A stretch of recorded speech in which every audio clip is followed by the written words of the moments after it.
विकी जी, Australia से। राधे राधे महाराज जी। महाराज जी, अगर किसी के पास अपार धन हो, वो धन भगवत सेवा में लगा दे और भगवान को समर्पित कर दे, तो उसे एकदम भगवत प्राप्ति हो जाएगी क्या?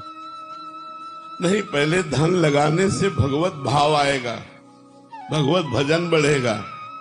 पैसे से भगवान को तो नहीं प्राप्त किया जा सकता, लेकिन पैसा भगवत कार्य में खर्चा कर दिया, उस पुण्य से तुम्हें संतों का संग मिलेगा, महापुरुषों का संग।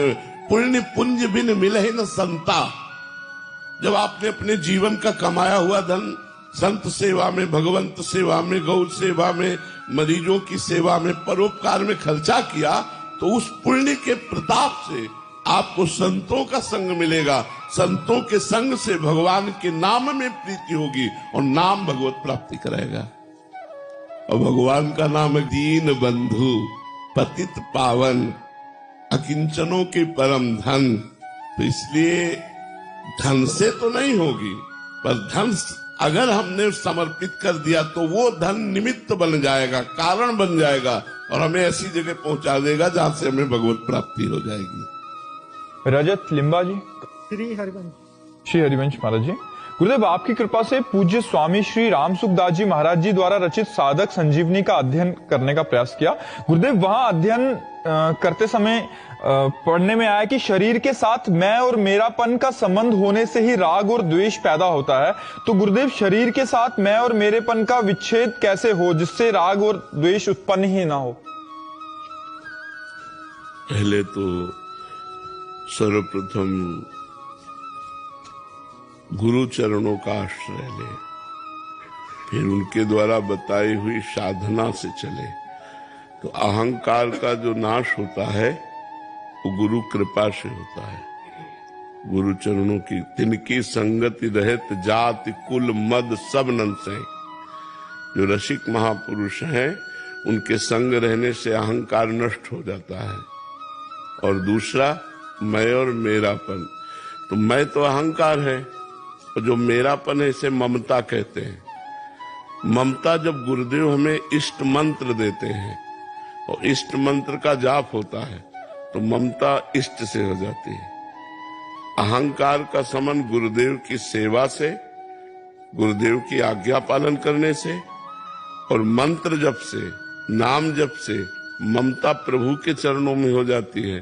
तो अहमता और ममता ही दोनों है, मैं और मोर, मैं और मेरा, इसी को तो नाम माया है। मैं और मोर तोरते माया, ये तेरा ये मेरा, इस तरह का जो भेद है तेरा मेरा का, ये माया के द्वारा रचित है, अज्ञान के द्वारा रचित है। तो जब हम नाम मंत्र जपते हैं, भगवान के चरणों में ममता होती है, गुरु कृपा से शुद्ध ज्ञान हो जाता है, तो देह भाव ही खत्म हो जाता है। देह भाव खत्म होते मैं खत्म हुआ और देह से संबंध जितना विषय वो सब खत्म हुआ, तो मेरा खत्म हो गया। तो ये दोनों कार्य गुरु कृपा पर आधारित है। गुरु कृपा ही केवलम, इसीलिए कहा गया मोक्ष मूलम गुरु कृपा। दोनों बातें, जो मैं और मोर है, इससे जो मुक्त होना चाहता है, इसे अहमता ममता कहते हैं। एक पद में है, एक अहमता ममता ये जग में है दुखदाई, और ये जब श्री जी की ओर लगे तो होत परम सुखदाई। मात तात सुत दार देह में मति अरुझय मति मंदा, हित किशोर को है चकोर तो लख वृंदावन चंदा। बोले एक मैं और मेरा, अहमता और ममता। अहमता मैं और मेरा, ये मेरा भाई, ये मेरा पति, ये मेरा पुत्र, ये मेरा पत्नी, ये मेरा माँ, ये मेरा बाप, ये मेरी जमीन, ये मेरा।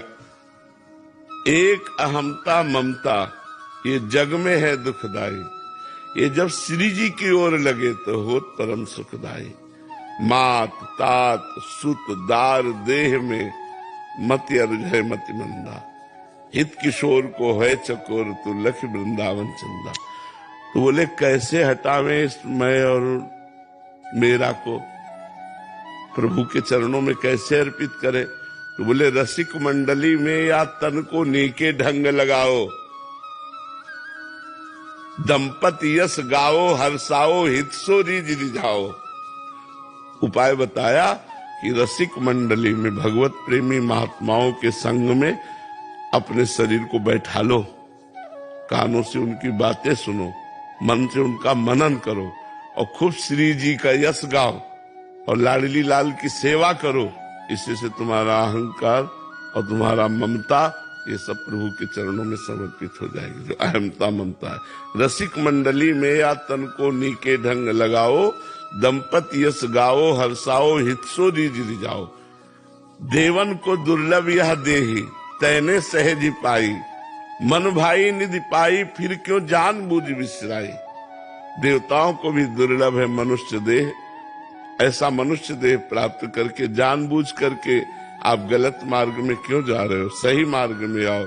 इस अहमता ममता को प्रिया प्रीतम के चरणों में समर्पित करो और वो होती गुरु कृपा से। गुरु कृपा ही केवलम।